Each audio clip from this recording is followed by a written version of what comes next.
Welcome back to another edition of the Gabagools Podcast. With me today, the Cuzzo Dan. How we feeling?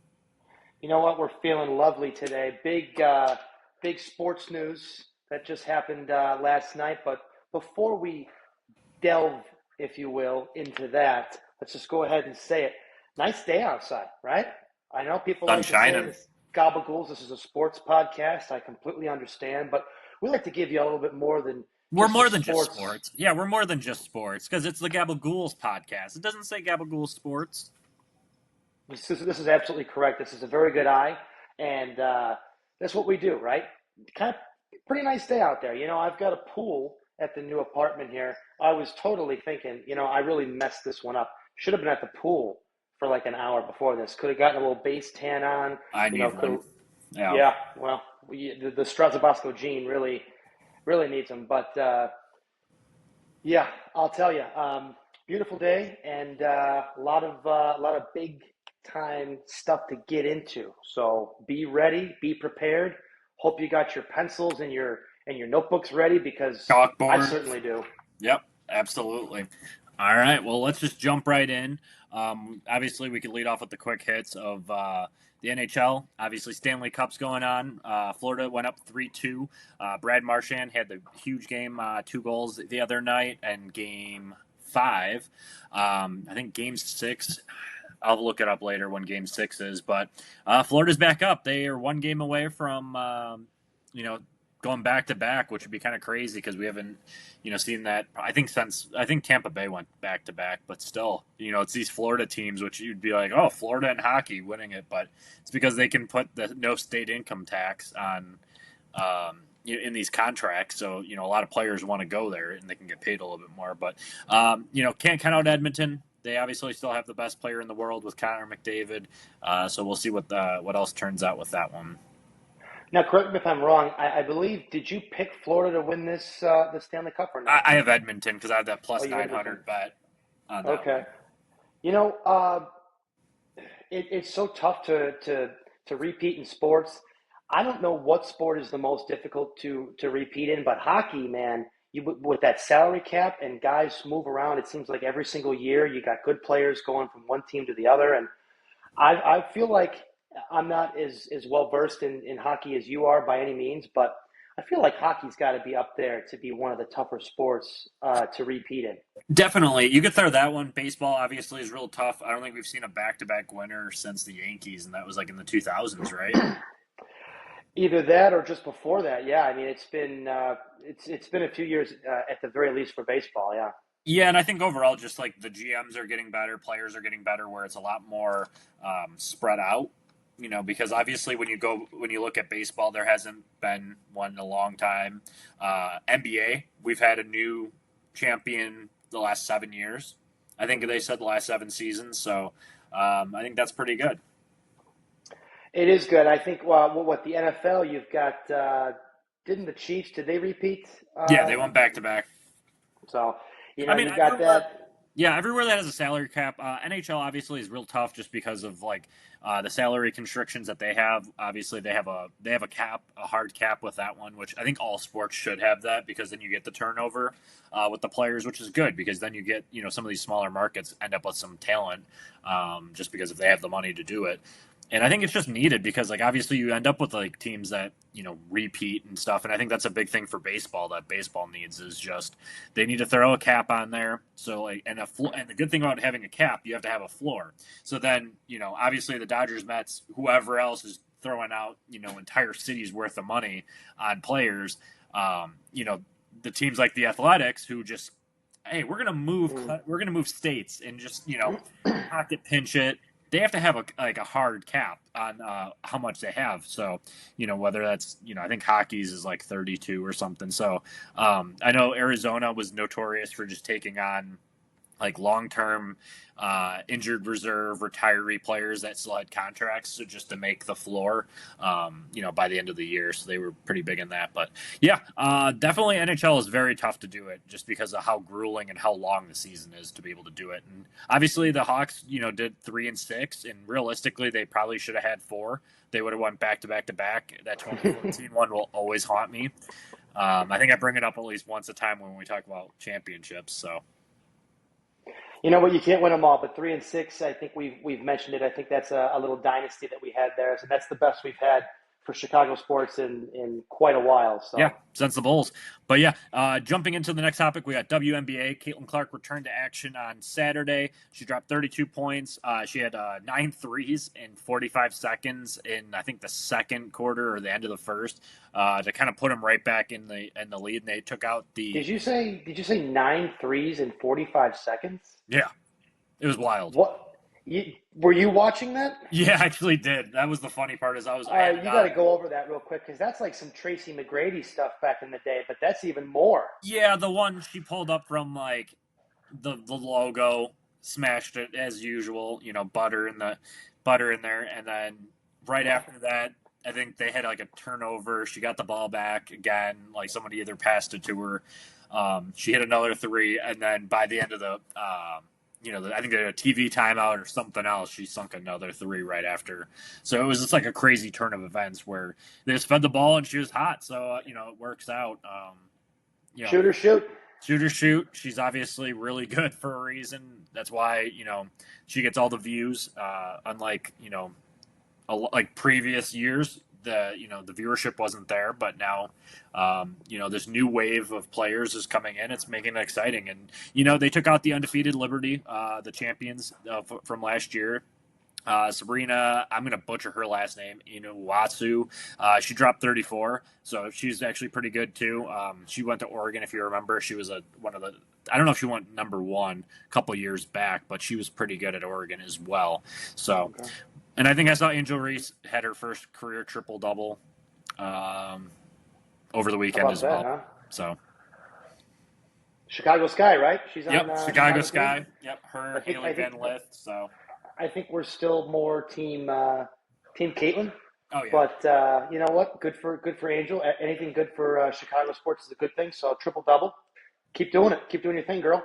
yep. All right, and then let's jump into the NBA. Obviously, I don't know if you Mm. caught any of Game 4, but Indiana had that. This is gonna Choke it. if they lose, You like know, Halliburton with his choke after game 1 or 2 or whatever. Maybe that was a little early to be doing the choke signal there. But you know, Indiana, they're a hell of a team. Rick Carlisle, if he wins, has to be coach of the year and, oh, and 100%. maybe coach of the decade. And I'm not saying that because Indiana's a bad team. They're a good team. They're young. It looks like they're going to be around for a little while. But yeah, you know what? Game 4, with the way it ended, to me, kind of felt like you the beast in OKC kind of just woke up a little bit. And maybe I'm wrong, and maybe Indiana's going to come back and win the next 2 or win in 7.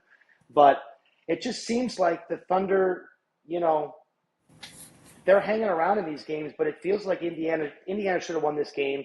I think I saw SGA scored, what was it, 15 points in the final 5 minutes of the game. Yeah, You were able to exactly. keep him in check a decent amount for that game, especially the first couple quarters.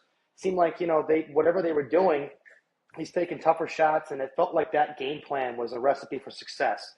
Tough to duplicate that against a really good team. Both teams are young, but to me, it just felt like OKC has been you've been able to tame the beast, and now you let them, you just breathe new life into them, and now you got best of 3 now. So You know what, too? One of the interesting notes I wanted to say, too, is if Indiana does end up losing this series, they're going to look back at it and say, we were 12 minutes away from winning an NBA title. Now, we're not counting them out by any means. I think this series goes 7. I think it goes 7 for the reason being like both teams are good, but I also think the NBA wants that money ticket, to have the viewership for 7 games, obviously. So yeah, that will happen. But I think overall, like you just said, SGA took over that last 5 minutes of that game, and he showed why he's an MVP. And a lot of people like to play the ticky tack foul game with him, and he's always at the free throw line, and he gets he's kind of the new. I don't know the best word for it, but he's getting the favorable calls. A lot of them could go either way, but he's, like I said, he's the MVP for a reason, and he kind of took over. But if the way you look at it too is like Indiana is like one of those teams too, and I've said this on last week's podcast. They are just anybody could take over that game, and Yeah. that's their problem is they have too many mouths, and they all work really well together, and they have great chemistry. I think the biggest issue, and this will say that, is just Tyrese needs to step up. And I don't know how many. Do you have any how many points he had in that game? God, I don't even know. I mean, I'd have to in game I could four, look it up. no. Yeah, Yeah, but I mean, I know the first three games. I don't think he had 20 in either of those first three games, and that's the one thing I actually kind of like about Indiana. But I also think it so can do work I. to their disfavor too, because sometimes at the last 5 minutes of the game, last 2 minutes of the game, you need to get the ball to your guy who can Yeah, make a shot or two, get to the free throw line and make his free throws, do what you need to do, then you can get back and play defense. Everyone is, I mean, the announcers have been saying Indiana's been playing even better defense as this playoffs has gone on. it's And been insane. you're playing great, but don't give up now. I know Indiana believes they can do it. Rick I Carlisle, like I I said, believe. Yeah, great I coach, believe they but can too. it's like, you can't be giving games away. This is the Right. last. You're at the final stretch right now. It feels like you gave away game four, and maybe part of that was because they didn't have a Neesmith to go to when he was hitting all those threes in that one game or two last series or whatever it was. Halliburton hasn't had a 30 plus point game, I don't think, in this finals yet. I don't know if he's had 20. Did he have 20 last game? I think he had 20. Let me pull him up. Last game he had 18, so he's only 2 off. So we're not going to get too And tacky on that's it. the guy though. Let's Yeah, face it, and real that's the quick. thing. He had 22 in game 3. Wait, what are we at? We're at game. We're at game five now. Okay, sorry. Tonight. When I'm looking up the stats, yes, it is tonight. New York came up too. No, he had 22 in the win on last Wednesday. But yeah, I mean that's the big thing too is you need that superstar, and yes, they do have the star power, or the cohesion that like with the group, and CCAM had 20, but like they shot 30% from 3 too. I think they need to like tighten it up just a little bit. Halliburton went 1 for 7. A couple more of those fail, I think we're talking a different ball game as well. So I think they just got cold down the stretch, and unfortunately, when you face against an MVP, we saw it many years with LeBron, and when you let these guys take over, the superstars take over, it's good night. Yeah, and I know I didn't look at the all the game four statistics, but I know the first two, or if not the first three games, the team that won the game was the team that won the rebound or that had the rebounding advantage. I Okay. know Indiana won the rebound game one, and then OKC came back and out rebounded the shit out of them, I think, in game two. But Yeah. yeah, I mean it's been a good series, and to your point, yeah, I think if there's one guy, and Siakam, let's face it, he's been there, right? I think he Yeah. won one with Toronto. Yeah. Maybe Siakam needs to step up in one or two of these games and assert himself and try to go for 30 or more. But I think everyone's been waiting for Halliburton to do it. Tyrese is a hell of a player. What is he? He's like 6'7" at the point guard position. I look at him and I'm like, my God, like back in the day, point guards were supposed to be like 6 foot, 6'2". I Yeah. know Magic had his thing back in Yeah. the day. He was a big guy, but most of the time these point guards are like Derrick Rose. They're like 6 feet, and I don't even want to get into Derrick T. Rose. Rose was like 6'4". I mean, that's big for a point guard. 6'4". You'd have to look that one up, my friend. I'm looking it up right now. I'm going to place a wager on this one. I'll bet you a green apple soda that he's not over 6'2". 6'3". Looks like I'm having a green apple soda. I owe you a green apple soda. These are really good, by the way. I was going to say, looks delicious. Oh my God! Don't mention the brand of it unless we're getting sponsored, though. No, Can't do it. But it's except good for stuff. Modelo. Oh God! Can we get some beers? I wish. That'd be awesome. Sponsored by Modelo. Anyway, yeah, rounding it up. Yeah, it should be a good game tonight. This is a must-win for Indiana, though. I think Feels like it. They're back in. I think they're back in OKC, I believe, and that's the thing too. It's like they're back in OKC. I mean, OKC though. I mean, Indiana's won. Indiana's won on the road though, and like every they are series, very good on the road. They've been very good on the road. So, very interesting game tonight. But yeah, it does kind of feel like Indiana. Especially with choking away Game 4, it does kind of feel like if they lose this game, I don't know if they'll win 2 in a row. Nope, exactly. And we'll close it out there for the NBA. Shifting to our bread and butter of the MLB. Lots of news. And first things first, we'll jump into it. Ohtani returns to the mound tonight. I know they're only using him as a opener, but exciting turnaround here for baseball. Good for my fantasy team too. I don't know if you would have thought that he was coming back before the break. I thought that they were just going to not have him come back before the break. Now I know that they're saying they're going to have him pitch maybe like an inning or something and have Yeah. to be an opener, and I'm sure there's going to be a pitch count and they're not going to let him do too much. But someone made a good point about this. There's no reason to send him down to AAA to have him, pitch or do any of that. You want the bat in the lineup, and it's good for baseball to have him come back and see him try to do the two, hit and pitch again. So it'll be good to see him back on the mound for the first time in a year and a half. Yeah, and you know what, too? The fun part with him coming back, we're gonna have the news of because obviously Travis Hunter for football, he's gonna try to play both ways, and he's gonna get eased into it because of the. That's gonna be interesting.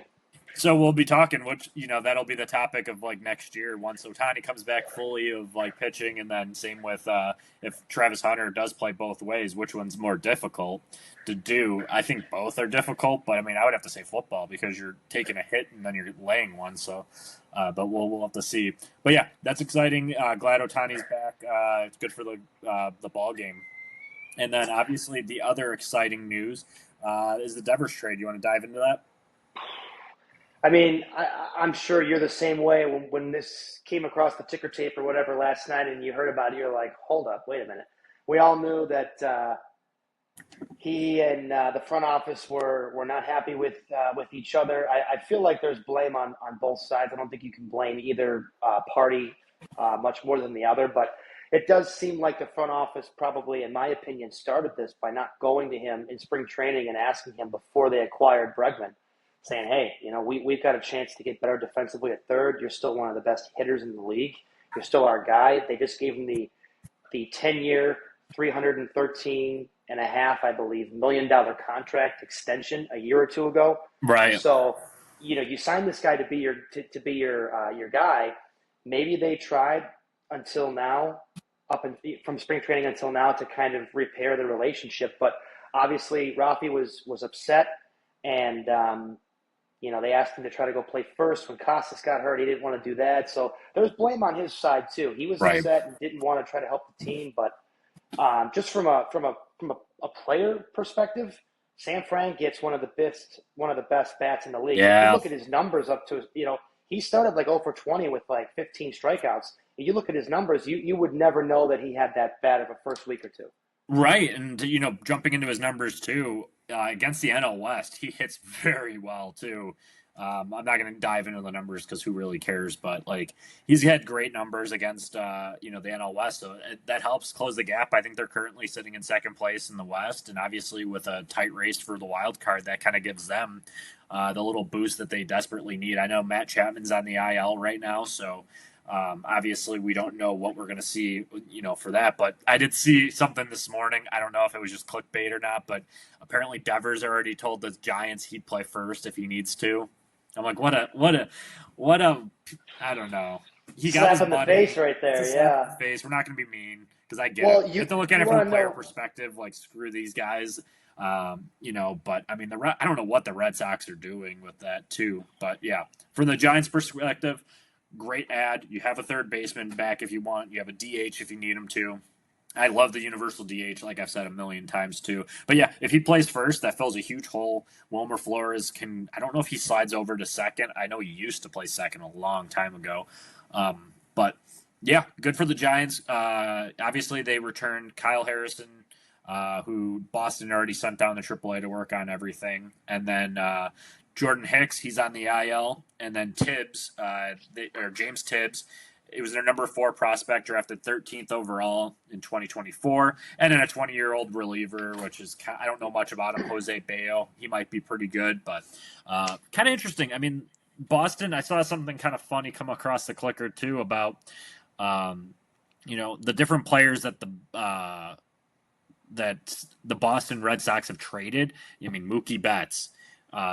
Chris Sale, I think, was traded. A bunch of these guys are gone, and they're all going to be Hall of Famers. I mean, it's just insane. And I don't know if Devers, we'll have to save that for the next time there's a Hoff watch for for Rafi Devers to see if he's on that list. So write it down. We'll come back to it. But yeah, I mean, Devers he's a 3-time All-Star, and he's a silver. I don't know if he ever won a Silver Slugger, but he deserves one. It's a good player. He's not a great defender. The analytics will tell you that defensively he's not tremendous at third, but he is one of the top hitters in the league. I mean, you could probably say top 10, and I don't think you get much of a gripe from most people. It depends on who's doing what. But the most interesting part of this deal, I don't know if you've seen or heard this, these two teams play each other this weekend. I know. In San Francisco. Wow. I mean, get your popcorn ready. Play some bets. Kick your feet up on the couch and watch these 3 games. Watch Rafi have a big series or whatever. And yeah, I mean, it makes it interesting, right? San Francisco, they're a lot better than people thought they were going to be. I think they're 10 games over. They just lost a couple to the Dodgers, but you're only 2 back in a tough division. It looks like if they keep going the way they are, they're going to be in the playoffs. And now you've really cemented yourself with Devers and Chapman and Jung-Hoo Lee over there and Adames if and when he can really get going. They've got a solid lineup now, and with the way their pitching's been, Buster Posey, you got to give him a lot of credit. He's making moves over there. He's not afraid to, Yeah, I mean, they've always wanted to spend money on these like superstar free agents too. They like just can't Aaron reel them Judge in. had that deal, and then it blew up. Just never ended up, going through. But they were in on Ohtani. They were in a bunch of these guys. So, sooner or later they were going to land a big fish, and they kind of did. So, a lot of good players. It's good to see the Giants because we love that stadium out there too. So, it's beautiful. Good for the squad. Moving in. I guess we'll do some White Sox news. No Schultz moved up from AA to AAA. Probably going to be a cup of coffee, similar to the rest of the prospects. They're kind of just putting up. There's no point in keeping him down in AA. He'll probably have, I'd say, 5 starts in AAA, and I wouldn't be surprised if we see him by August in the south side of Chicago. And the other news, Andrew Vaughn traded to Milwaukee for Aaron Savali. Okay, yes. I actually almost forgot about that, and now I got to write that down, even though I'm going to talk about it right now. Yeah. How about that, right? I mean, you talk about these players that say that they're a little disgruntled. They're a little, hey, Savali came out and said, I'd trade me. I don't want to be a reliever or whatever. And, a little understandable from his point of view, but, tough when Milwaukee just keeps calling up these young kids that are great. We knew this Mizorowski was coming. Oh, yeah. He looked great in his debut. I mean, if he can stay healthy and locate, efficiently, holy shit, that's the first expletive of the pod too. But Savali, hey, he goes over to you guys. He's going to be able to start. I like Savali. I think he's a solid pitched starter. Yesterday. Yeah, we're going to flip him. We already said we're going to flip him by the deadline. Try to get a couple of mid-level prospects for him. And he'll, you know what he's going to do? He's going to pitch his tail off too for us. I was going to say, watch him go out there, and you guys have been playing a lot better recently. Watch him go out there and start winning a few games for you guys, and then he's going to net you a decent prospect or two, and then you're going to look back in 2 or 3 years and say, we flipped Savali for what we thought was a bag of donuts, and now you got another guy or two that comes up and helps your team. So yeah, and I think Vaughn just needed a new change of scenery. I don't know if watch he's already him get going too. Yeah, I mean, I feel bad for him, but I mean, we'll see. We had so much. I mean, the biggest problem with Vaughn, I think, goes back to we rushed him up in 2020. Right? He had to be your savior, right? And now he's going to a team where he doesn't have to be the savior over there. So maybe that mentally for him is able to take more pressure off of him. Yeah, because if you go back, I think you could say that he was one of the people that was like kind of in the savior because he was a top 3 draft pick. Rushed to the majors, was going to fill a huge hole at first base. I think between Abreu re-signing and just not the playing time at first and having to learn a whole new position in the outfield was difficult for Vaughn. I think that really threw him out of whack, and I think the money was on the table. Time to get out of here. Wish you well, but you kind of flopped for us. That was so pretty much. I mean, the last guy that we have left from the Rick Hahn era is Lou Bob. So we'll see what we end up trading him for. Phillies, Dodgers, somebody will pick him up. I'm not expecting a huge return, but I also don't want to trade him away for a bag of balls just because I know the potential's there. But we'll see, like we always say. But Vargas and Edgar Carroll, nice 7 days over the past, or at least past seven. Wins and losses weren't there. They obviously played well up until that KC series. They played pretty well, and then they won the first game in Houston with Shane Smith. Then we've lost like 5 straight to Houston and Texas. Texas also a good team, but we were in those ball games. We should have won a couple of them, but not a big deal. Once again, we're not about wins and losses at this point. We're about just playing good baseball, playing hard. Will Venable got ejected yesterday in the first inning, arguing balls and strikes. Like first inning. Yeah, first inning. A little early, don't we think, Will? Yeah, a little bit, but you know what? Once again, I like seeing the fire, and he's not a complete moron out there, so that's definitely a shot at Pedro Grifol. So. Sorry, Pedro. Fuck you. Worst manager in baseball history. Oh, my God. Oh, yeah. You know what? We'll have Pedro on the pod next week. Make sure he shines his head. Shit. All right, how the Cubbies been? I haven't really paid too much attention. I know they've been winning ball games. I know Ian Happ has had a couple really hot games. Yeah, I mean, Happer, he started to hit a couple homers recently. Thank God, we could use a little extra from him. But yeah, I mean, this past week I think was a little frustrating. We won a few games, we lost a few. I think we lost the game to Paul Skeens in extra innings. This Pittsburgh series that we just had was it makes you scratch your head because Pittsburgh is so freaking bad. Yeah. And the Cubs are one of the top offenses in the league, and it's like, how are we scoring 1 or 2 runs against this lowly Pittsburgh Pirate team?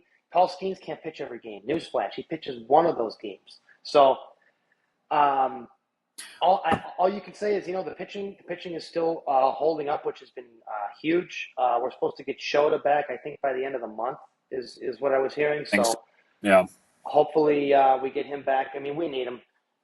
Losing. They seem to be ramping him up like a lot. Like he's had like 3. I think he's gonna have his 3rd rehab start. I'm like, my goodness, what the hell are you doing down there? Like, just get him up to majors at this point. Maybe they're being a little extra cautious with him because we've got a few game lead. But you know what? I think we start to play Milwaukee this week. Milwaukee's in second place. They're 5 games back of us. So yeah, this is a big series. Nice. Yeah, it's a big series. If Milwaukee wants to, I mean, I wouldn't say they're out of it by any means, but if they really want to get back in it, it's a big series for them. And then for the Cubs, if we want to distance ourselves a little bit more and try to build that cushion, if you will, a little bit more before the break. Cincinnati's in second, tied with St. Louis. Cincinnati's been pretty hot the last 2 weeks, I think. Ellie had a huge week, of course, against me in fantasy. We have to drop that too, but he freaking had a huge week. He had a home run in like 4 straight games. You know what? That'll do it, right? You hit a homer in 4 straight games, and that'll get you 30, 40 points or more in those leagues. But Cubs are looking solid. I mean, we've gotten a Colin Ray's been freaking great for us. He's been better than Ben Brown. Brown just seems to get shelled every time he's out there. Yeah, Counsell alluded to this, I think, before his last start or two. You get the good Ben Brown or the bad Ben Brown. And, when he's good, he is pretty darn good. He's got I like his stuff a lot. He's got a real nice fastball. The off-speed pitch is really good too. But, yeah, when he's not locating and the problem is when you throw something over the middle of the plate in the major leagues, it's going to get hit. Yeah. So unless you're Tarek Skubal or Paul Skeens right now, they could throw anything they want right down the middle, and these guys aren't hitting it. Yep. But no, Cubs are. We've been able to more than tread water the last month or so without Shota and Steele, and like I said, getting Shota back soon. I would argue too. I have a question for you. Do you think your boy Jed is on the hot seat at this deadline? Some people were maybe saying, I don't know if his contract is up at the end of this year. I forget, but some people were saying that this is a really big year for Jed. And you know what? Let's call it like we see it. Tom Ricketts has not, the Cubs are right around 10th, I think, in the league in payroll, but there's a big difference from 10th to the top 3 or 4. And I'm not saying we have to be up there with the Yankees and Yankees, Mets, Dodgers. The Dodgers, yeah, but it would be nice to spend a little bit more. We've got a guy playing right field for us right now that everybody wants to lock up, and he's been a little cold the last few weeks or last Yeah, month. last month, man, he's been non-existent. You've got multiple guys on the team with more homers and RBIs than them, and maybe even better averages too, which you would have thought Kyle Tucker. I still think by the end of the year he'll probably have the best overall numbers. We'll see, but Ricketts, he's done so much on the outside of the park. Let's do something inside the I park. I was Okay, gonna let's say do something. he's like they renovated everything outside of Wrigley. It's like let's try to get something in Wrigley here. It would be nice to get. I think by the deadline, I mean, we're going to see. I think they've mentioned potentially going after another starting pitcher. They need I bullpen I would arm. like. I think I'd almost prefer to go after one or two elite bullpen arms, depending on whoever's available, over the starting pitcher because our starting pitching has been pretty darn good. I don't know what's up with Javier Assad. I know he's still injured. I don't know if he's coming back. I don't know what the Yeah. hell's up with him, but he's been super underrated the last couple of years. It'd be great to get him back if we could. But, Tyon's been decent. We get Shota back. Yeah, it'd be nice to get a starter. But, yeah, the bullpen, too, is going to be – if we could get another arm or two down there. The bullpen, too, the last month and a half has actually been one of the best in baseball. Yeah. So I still think we need another arm or two down there. But Yeah, you could probably get like Zach Eflin from Baltimore. I saw that name mentioned. I mean, he probably wouldn't cost you very much, and he'd be I able like to get Eflin. Yeah, as a 4 or 5. I mean, you're not going to go Yeah. after a 1. You don't need a 1. You have a couple of them with Steele whenever he comes back, and then Shota's your 1. So, and then you shorten it when you when you make the playoffs. It's a 3-game series pretty much every time out there. So. Yeah, I mean, but to answer your question, is he on the hot seat this deadline? I think there are moves that probably need to be made. So I'm sure he's already out there. He's already been asking. I think it's still a little too early to be trading right now. I know Devers got moved, but that's more of a he was upset situation. But Right. yeah, I think in the next month and a half, you're going to see the Cubs make a move or two. Yeah, I mean, you could if Boston falls out of it, call up about Giolito or maybe like a Walker Bueller if you can get him for cheap. I don't know how bad he's been, but get one of those guys. That might help out the rotation as a back end. But Cade Horton's held his own. He held his own on Friday against Steen, so that was good to see for you guys too. Had his best start of the year, yeah. So, yep, like I said, get a bullpen arm. I mean, Palencia has been pretty good, but when it comes to the playoffs, you need better than just pretty good. But yeah, like I said, I forgot to mention too is I'm kind of shocked that the Red Sox did move Devers, and yes, it was a toxic situation, but you're 6.5 out of first place. It's doable. I think they just swept the Yankees or took 2 out of 3, and they. Back-to-back series, they beat the Yankees. It's like, okay, they're in it. Wild card is in reach too. Not sure why you do that, but who knows? A lot of behind the scenes, so we'll see. But moving into our, transitioning into our like little because obviously 2 of the sports are going to be out, but we're transitioning into our little like top 4 Mount Rushmore season. This one's going to be nicknames, so I'll be the gentleman and allow you the first pick. Oh, geez. Okay, well, I've got a lot written down here. I went big here. I know we're doing Perfect. top 4, but I have honorable mentions, but we'll mention the honorable mentions will be after our big 4 each. Snake draft. All right, I'm gonna do one of my final 4s, if you will. I've got to go with Refrigerator Perry. Oh, I like it. He was on my honorable mention. I do like it. Obviously, got to shout out the Bears for that one. This might be. Yep, this might be a first time here on the pod. We'll go ahead and hey, Miss Lola. This is Miss Lola. Here, come here, sweetie. Come here, sweetie. Okay. We'll do this real quick. Hello, little girl. She is 2 months, and she is now walking on the coffee table that I just cleaned. Yeah, it happens. Get used to it as a cat owner myself. You'll get used. Oh yeah. Okay, Refrigerator Perry. Yep, like it. Bears Super Bowl winner. Obviously, he was a fridge. He was a big guy, so kind of fun to see out there. All right, next one. Mine will be the Human Eraser, Marvin Webster, known for his defense and shot blocking. That's a good one. That's a very good one. Oh, I got another one on my way back. That's right. And I'm gonna have to take this one, and I'm wondering if he was on your honorable mentions. We got to go with Big Sexy Bartolo Colon. God, you know what? I don't even know how I missed that one. But yes, Big Sexy. Bartolo's great.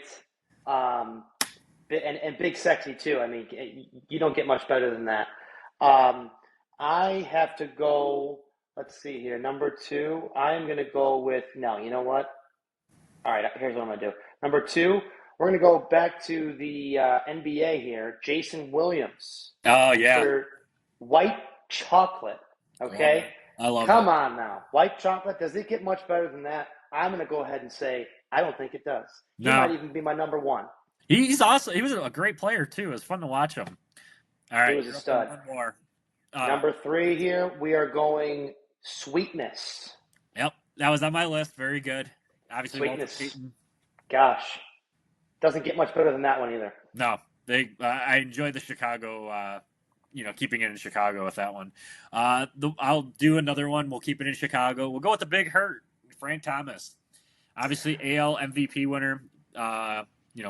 The face of the White Sox. Probably you could put him as the number one Sox player in history. And I don't think anyone would argue with you on it.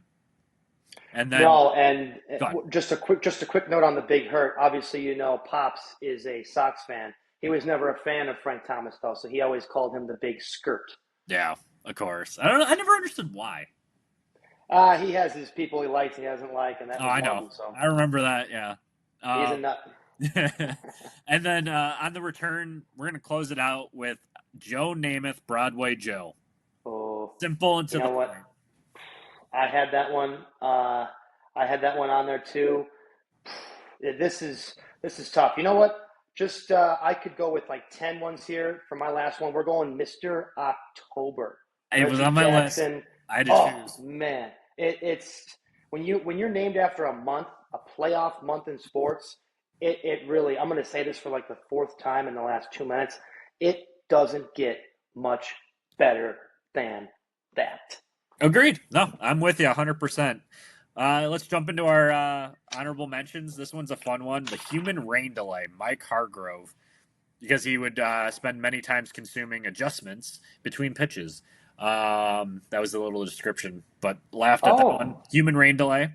Johnny Football, with Johnny Manziel, making it rain. Yeah, very good.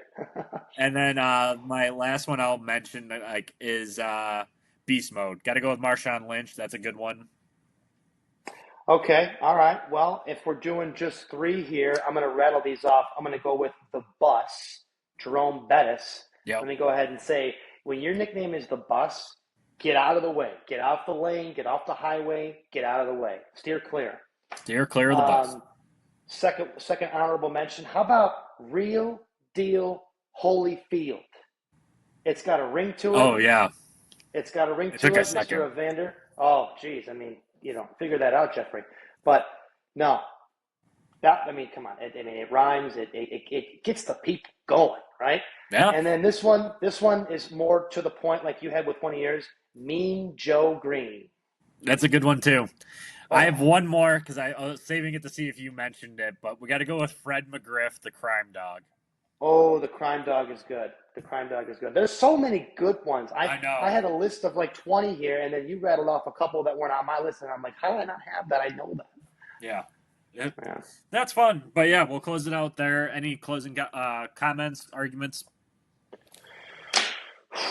What number was this? I don't know if we mentioned what number Papa's was. I thought it was 63. Let me just fact check that one before we close out. But I mean, if we're going, we're putting them out there, man. 63 is a pretty good number.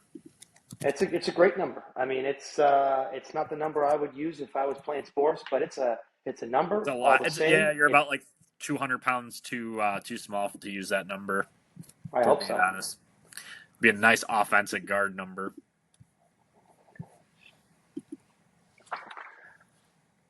Yep, 63. You know what? Yep, we're 63. I've got one more honorable mention for you, and this is probably good to close it out because it's a controversial one, and this had to be on your list if it wasn't. The Juice. Oh yeah, I left him off. It did Yeah, cross my mind. I won't lie to you. It did cross it. it had to. It did. It did. Or another one to close out, the Sandman, Mariano Rivera. Oh, that's actually a good one too. Perfect to close it out right at 40 minutes. So enjoy the weather.